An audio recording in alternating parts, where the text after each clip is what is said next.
Renungan Pagi, Agama yang Bersinar oleh Ellen G. White, 15 Mei 2023. Mari kita berdoa. Bapa kami yang di sorga, Allah pencipta langit dan bumi, laut dan segala isinya, Allah yang maha besar, maha kuasa, sumber segalanya, yang kami sembah selalu melalui anak-Mu yang tunggal, Yesus Kristus. Terpujilah Yesus, anak Allah yang maha tinggi, yang adalah pencipta dan penyempurna iman kami. Pada pagi hari ini kami bersyukur boleh bangun dan berbakti, dan sebagaimana membaca dan mendengarkan nasihat firman-Mu, kiranya ini menjadi pembaharuan bagi kami semua. Kami menjadi umat yang puas di dalam Yesus. Beserta kami sepanjang perbaktian ini, kehendak-Mu yang jadi. Ampun kami akan dosa dan salah, karena kami berdoa hanya dalam nama anak Allah yang tunggal, Yesus Kristus, yang adalah Tuhan dan Juru Selamat kami. Amin. Renungan hari ini akan dibacakan oleh Saudari Jennifer Avery.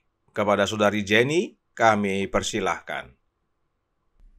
Selamat pagi. Doa pagi kita pada hari ini tanggal 15 Mei berjudul Janji kepada yang bersuka.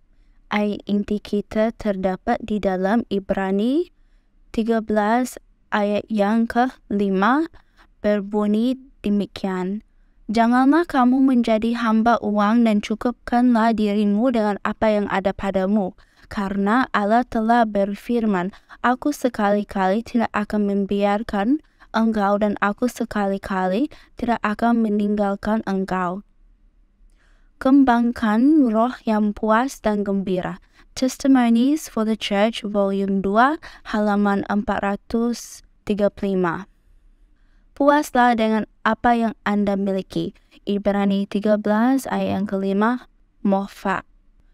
Dunia ini penuh dengan roh-roh yang tidak puas, yang mengabaikan kebahagiaan dan berkat-berkat yang ada dalam jangkauan mereka, dan terus-menerus mencari kebahagiaan dan kepuasan yang belum terwujud. Mereka terus-menerus berusaha untuk mendapatkan sesuatu yang diharapkan, yang jauh lebih baik, lebih besar dari yang mereka miliki, dan selalu dalam keadaan kecewa. Testimonies for the Church, Volume 2, halaman 640. Mereka tidak memiliki Allah. Mereka tidak memiliki pengharapan yang menjangkau ke dalam tirai, yang merupakan jangkar bagi jiwa yang teguh dan kokoh. Semua yang memiliki pengharapan ini akan menyucikan dirinya sama seperti Dia yang adalah suci. Mereka bebas dari kegelisahan, keluhan, dan ketidakpuasan mereka. Mereka tidak terus-menerus mencari kejahatan dan memikirkan kesusahan yang belum terjadi. Tetapi kita melihat banyak orang yang mengalami masa kesusahan sebelum waktunya. Kecemasan menandai setiap aspek kehidupan. Mereka tampaknya tidak menemukan penghiburan, tetapi memiliki ketakutan terus-menerus karena mencari kejahatan yang mengerikan. Hal seperti itu tidak menghormati Allah dan membawa agama Kristus ke dalam kehinaan. Mereka tidak memiliki kasih sejati untuk Allah. Kasih sayang mereka menjadi tidak wajar. Tapi hiburan yang sia-sia tidak akan pernah memperbaiki pikiran seperti itu. Mereka membutuhkan pengaruh roh Allah yang mengubahkan agar menjadi bahagia. Testimonies for the Church, Volume 1, halaman 566. Thank you and God bless. Terima kasih atas penata layanan Saudari Jenny. Tuhan Yesus memberkati. Selamat pagi saudaraku dalam Tuhan. Tentang ketidakpuasan, Roh Nubuat berkata dalam suratnya nomor 16 tahun 1872 paragraf 7 yang berbunyi, adalah dosa untuk selalu merasa tidak puas. Keresahan dan ketidakpuasan yang berakhir dengan rewel dan keluhan adalah dosa. Ketidakpuasan adalah dosa. Sekarang, mengapa ada ketidakpuasan dalam hidup kita? Testimonies for the Church, volume 3, halaman 80, paragraf 2, berkata, jika Kristus tidak memerintah di dalam hati, akan ada ketidakpuasan dan kecacatan moral. Tidak heran, saudaraku dalam Tuhan, ketidakpuasan itu dosa.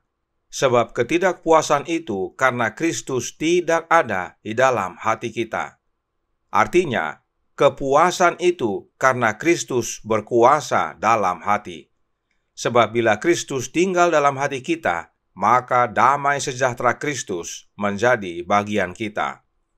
Itu sebabnya renungan hari ini berkata dalam Radiant Religion, halaman 137, paragraf 5, berbunyi, mereka tidak memiliki Allah. Mereka tidak memiliki pengharapan yang menjangkau ke dalam tirai, yang merupakan jangkar bagi jiwa yang teguh dan kokoh. Kenapa pengharapan kita harus menjangkau ke dalam tirai?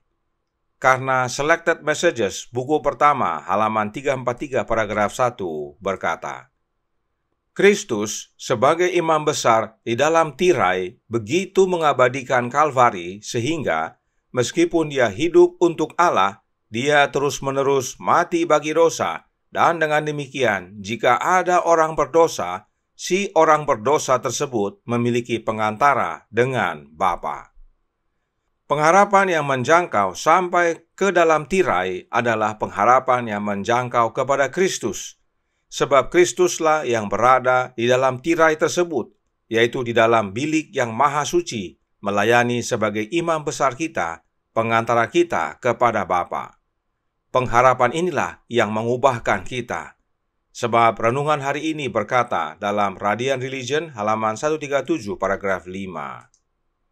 Semua yang memiliki pengharapan ini akan menyucikan dirinya sama seperti Dia yang adalah suci. Mereka bebas dari kegelisahan, keluhan, dan ketidakpuasan. Karenanya jelas, mereka yang tidak memiliki Kristus dalam hatinya akan merasa tidak puas. Tetapi mereka yang mempunyai Kristus dalam hatinya akan bebas dari ketidakpuasan. Sebab mereka mempunyai pengharapan di dalam Kristus yang melayani di balik tirai, di dalam bilik yang maha suci. Dan meskipun Yesus melayani di Ka'bah sorgawi, tetapi Yesus masih melayani kita di dunia ini, yaitu oleh kehadiran Roh-Nya. Kerinduan Segala Zaman jilid pertama, halaman 166, paragraf 3 menyatakan, sementara Yesus melayani di bait suci yang di sorga, oleh Roh-Nya, Ia masih juga melayani jemaat di dunia ini. Ia ditarik dari mata perasaan, akan tetapi janji perpisahannya ditepati. Dan ketahuilah, Aku menyertai kamu senantiasa sampai kepada akhir zaman. Matius 28 ayat 20. Secara fisik, Yesus memang sudah kembali ke sorga dan menjadi imam besar kita di hadapan Bapa. Tetapi Yesus tidak suruh oknum lain yang bukan dirinya untuk menyertai kita. Yesus sendiri masih tetap melayani kita, menyertai kita, yaitu melalui kehadiran Roh-Nya, Roh Kristus itu sendiri. Sebab Yesus berjanji menyertai kita, dan itu Dia tepati. Dan bila Roh Kristus berkuasa dalam hati kita, maka jaminan janji kepuasan menjadi bagian kita. Sebab kepuasan itu adalah karena Kristus berkuasa dalam hati kita. Kehadiran Kristus dalam hati kita adalah wujud dari janji Allah dalam ayat inti hari ini, yaitu Allah sekali-kali tidak akan membiarkan kita, dan Allah sekali-kali tidak akan meninggalkan kita. Sekarang, bagaimana caranya menjangkau Kristus yang dibalik tirai? Kita baca The Faith I Live By, halaman 9, paragraf 3, yang berbunyi, dengan iman saya menjangkau ke dalam tirai dan memegang Kristus, kekuatanku. Kiranya pekabaran ini menjadi pembaharuan bagi kita semua untuk hidup puas di dalam Yesus. Sebab Allah telah berfirman untuk pelihara kita dan lindungi kita, yaitu oleh kehadiran Anak-Nya dalam hati kita. Itu sebabnya berpuaslah dengan apa yang ada pada kita, khususnya di dalam Yesus. Tuhan memberkati, saya bawa dalam nama Yesus. Amin. Mari kita berdoa. Bapa kami yang di sorga, Allah pencipta langit dan bumi, laut dan segala isinya, Allah yang maha besar, maha kuasa, sumber segalanya, yang kami sembah selalu melalui anak-Mu yang tunggal, Yesus Kristus. Terima kasih atas nasihat yang penting bagi kami pada hari ini, bahwa ketidakpuasan itu adalah dosa, dan itu karena Kristus tidak tinggal dalam hati kami. Karenanya, tolong kami ya Bapa, curahkan roh anak-Mu dalam hati ini, sebab hanya oleh kehadiran Kristus dalam hati kami boleh menerima damai sejahtera yang daripada Kristus, dan mulai merasakan kepuasan dalam Yesus, sehingga kami boleh bersyukur apa saja yang kami miliki, dan teristimewa menjadi umat-umat-Mu yang bersaksi dimanapun kami berada, bagaimana pimpinan Tuhan nyata dalam hidupan kami.